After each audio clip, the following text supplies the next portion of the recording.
Front shoulder மசிலை develop பண்ணக்கூடிய ஒரு best work out, அதாவது ஒரே ஒரு ஒர்க் அவுட் மட்டும் என்ன அப்படிங்கிறத நம்ம பார்க்க போகிறோம். வாங்க பார்க்கலாம் எப்படின்னு.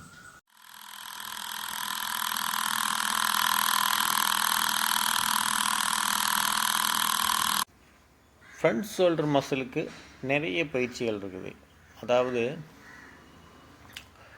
தம்பிளில் ஃப்ரண்ட் ரைஸ் இருக்குது, பிளேட் வச்சு ஃப்ரண்ட் ரைஸ் பண்ணலாம், மிஷினில் ஃப்ரண்ட் ரைஸ் பண்ணலாம், அர்னால்டு ப்ரெஸ் அப்படின்னு சொல்லக்கூடிய பயிற்சிகள் இருக்குது. இதுபோல் நிறைய பயிற்சிகள் முன்பக்க தோள்களை வளர்ச்சி அடைய செய்வதற்கு நிறைய பயிற்சிகள் இருக்குது. ஃப்ரண்ட் டெல்டாய் மசில், அதில் நமக்கு இப்போது ஒரு பயிற்சியை மட்டும் நம்ம பார்க்க போகிறோம். ஒரு சிறந்த ஒரு பயிற்சி.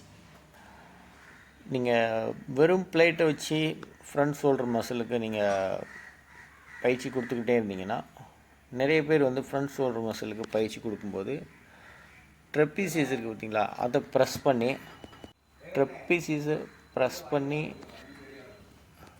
ஃப்ரண்ட் மசிலை டெவலப் பண்ணுறோம் அப்படின்னு சொல்லி, ஷோல்டரை டெவலப் பண்ணுறோன்னு சொல்லி ட்ரெப்பீசியஸ் மசிலுக்கு அதிகமான பயிற்சியை கொடுத்து அந்த ட்ரெப்பீசியஸ் மட்டுமே அதில் ஒர்க் அவுட் ஆகும். Front shoulder muscle work out ஆகாது. உங்கள் கைகளில் முன்பக்கமாக இருக்கக்கூடிய அந்த ஷோல்டரோட மசில் செஸ்ட் மசிலும் ஷோல்டர் மசிலும் இணையக்கூடிய பக்கத்தில் இருக்கக்கூடிய அந்த மசில் ஒர்க் அவுட் ஆகாது. அதற்கு இந்த மாதிரி தம்பிளில் ஹேமர் ஸ்ட்ரென்த் பயிற்சியை நீங்கள் பண்ணினீங்க அப்படின்னா நல்ல ஒரு அற்புதமான ஒரு பயிற்சியாக இருக்கும். அர்னால்டு ப்ரெஸ் பண்ணலாம், அதுவும் நல்ல ஒரு சிறந்த பயிற்சி. இந்த பயிற்சி பண்ணும்போதும் உங்களோட ட்ரெப்பீசியஸை, அதாவது நெக் பக்கத்தில் இருக்கக்கூடிய மசிலை நீங்கள் ஃப்ரண்ட்டில் இழுக்காமல் டைட் பண்ணாமல் நார்மலாக பயிற்சி செஞ்சீங்க அப்படின்னா உங்களுடைய ஃப்ரண்ட் டெல்டாய் மசில் நல்ல டெவலப் ஆகும். இதற்கு தேவையான தம்பிளை நீங்கள் எடுத்துக்கோங்க. ரெப்பு அதிகம் பண்ணணுமாங்கிறது அவசியம் இல்லை, வெயிட் தான் நமக்கு முக்கியம். உங்களுடைய உடல் அதிக அளவு ஷேக் பண்ணாமல் பார்த்துக்கோங்க.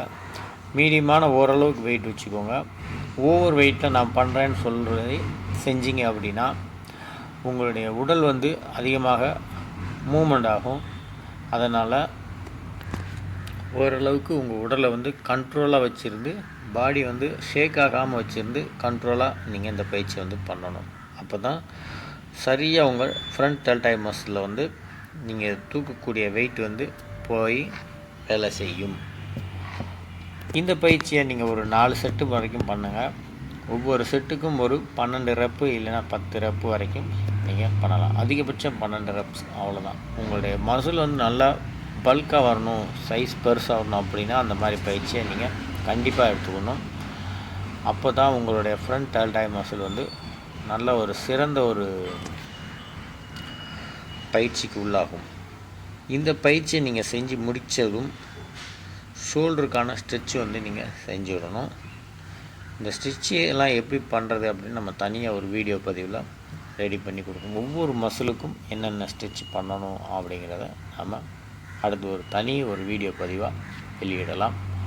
நிறைய பேர் கேட்டிருந்தாங்க, அதனால் அந்த பயிற்சியவும் நாம் அடுத்து ஒரு வீடியோவில் தனியாக கொடுத்துருவோன்னு இருக்கோம். இப்போ இந்த ஷோல்டர் பயிற்சி உங்களுக்கு எப்படி செய்யணும் அப்படிங்கிறது உங்களுக்கு நல்லா புரிஞ்சிருக்கும். ஸோ கரெக்டாக கவனமாக செய்யுங்க.